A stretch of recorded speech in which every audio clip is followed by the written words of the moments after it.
Ma question s'adresse au ministre de la Cohésion des Territoires et elle porte sur les pannes récurrentes des ascenseurs que subissent les locataires des villes les plus en difficulté.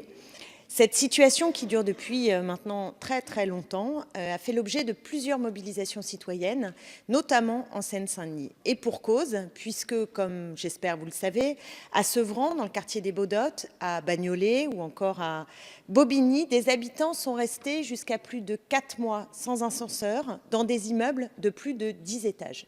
Donc je ne sais pas si vous imaginez la situation effroyable et intolérable que vivent les habitants quand ils sont confrontés à ce type de panne qui engendre de nombreuses difficultés quotidiennes et mène certains habitants à l'isolement total parce que quand vous êtes à mobilité réduite, vous ne pouvez tout simplement pas descendre de chez vous.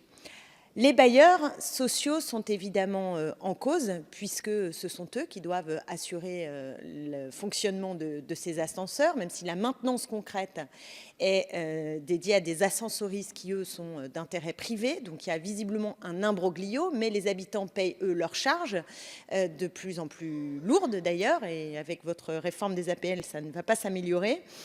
Et pour autant, ils voient tout simplement la situation se dégrader.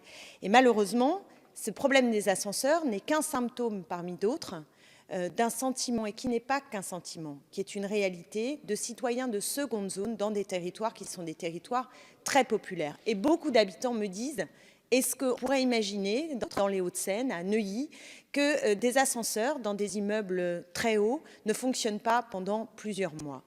Cela leur semble inimaginable et d'ailleurs, je n'ai pas écho de ce type de situation. Donc, Monsieur le ministre, ma question est simple. Elle est de savoir est-ce que vous allez enfin vous occuper de ce problème des ascenseurs et quelle est votre réponse concrète pour permettre à ces habitants d'avoir un habitat digne de notre République.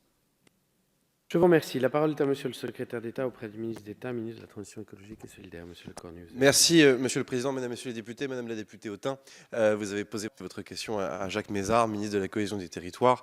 Il m'a fait part de sa réponse que je vais vous lire avec la plus de fidélité possible. Vous appelez l'attention du gouvernement sur les problèmes rencontrés effectivement par les locataires, précisément de Seine-Saint-Denis, mais j'ai bien compris au-delà même, en raison des dysfonctionnements récurrents des ascenseurs dans certains grands ensembles immobiliers. La loi du 2 juillet 2003, dite Urbanisme et Habitat, a posé le cadre du renforcement de la sécurisation des ascenseurs. Les principales obligations réglementaires incombant aux copropriétaires sont en particulier de passer un contrat d'entretien, de réaliser un contrôle technique quinquennal de l'appareil et de réaliser dans un délai de 15 ans des travaux de mise en sécurité sur les ascenseurs installés avant le 24 août 2000. Le décret du 9 septembre 2004 relatif à la sécurité des ascenseurs a institué l'obligation de mettre en place 17 types de dispositifs de sécurité sur les ascenseurs installés avant le 27 août 2000. Les travaux de mise en sécurité ont été répartis en 3 tranches, se terminant respectivement en 2008, 2013 et 2018, afin de répartir les charges financières pour les propriétaires. Dans le cadre d'un bail d'habitation soumis à la loi du 6 juillet 89 tendant à améliorer les rapports locatifs, le bailleur, vous l'avez dit, doit répondre d'un certain nombre d'obligations vis-à-vis du locataire. Au terme de l'article 6 de cette loi, le bailleur doit fournir au locataire un logement, je cite, en bon état d'usage et de réparation, ainsi que les équipements mentionnés au contrat de location en bon état de fonctionnement. Il doit également permettre au locataire de profiter pleinement et paisiblement de son logement, et je continue de citer, et le garantir des vices ou des défauts de nature à y faire obstacle. Enfin, le bailleur a obligation, je cite encore, d'entretenir les locaux en état de servir à l'usage prévu par le contrat et d'y faire les réparations, autres que locatives, nécessaires au maintien en état et à l'entretien normal des locaux loués. Donc cette obligation d'entretien implique que le bailleur fasse les travaux qui s'imposent afin que le logement soit utilisable conformément à la destination pour laquelle il a été loué et qu'il reste intégralement durant l'exécution du bail. L'étendue de cette obligation a fait l'objet de précisions jurisprudentielles liées à des contentieux afin de mieux cerner la nature et l'étendue des travaux à la charge du bailleur.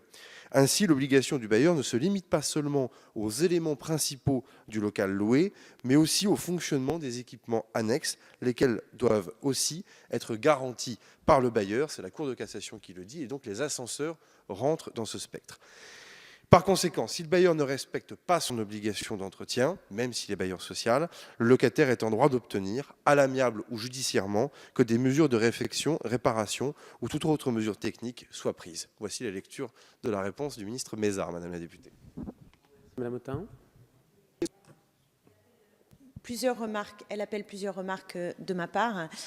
J'entends que vous renvoyez vers les bailleurs sociaux puisqu'ils ont une obligation en la matière, mais je voudrais vous faire remarquer que vous avez adopté une loi qui leur coupe drastiquement des moyens et je pense que pour les territoires les plus en difficulté, on sait bien que les bailleurs n'ont pas toujours les moyens suffisants pour faire face aux besoins de rénovation nécessaires. Deuxièmement, il y a un problème qui est lié aussi à la maintenance et aux pièces. Donc je pense qu'il faut qu'on aille mettre, la puissance publique, aille mettre son nez dans l'économie de ces ascenseurs. Voilà. Je ne sais pas d'ailleurs si ça ne relèverait pas d'une enquête parlementaire, mais je peux vous dire que j'ai bien l'intention de continuer cette bataille parce qu'il ne suffit pas d'en appeler à la loi, puisque la loi ne s'applique pas et que, de fait, les habitants sont confrontés à des délais qui seront anormaux. Encore ce week-end, au Glycines, dans une maison de retraite de Sevran, j'ai été alertée par des habitants qui, dans une maison de retraite publique, qui ont leur ascenseur en panne depuis plusieurs semaines. C'est juste pas possible, c'est insupportable. Donc il faut qu'on fasse face à cette situation et donc je reviendrai vers vous pour vous interpeller. Vous avez donné la tranche de 2018. Je n'oublie pas cette date, mais j'ai bien peur que les habitants aient encore besoin d'attendre un peu plus.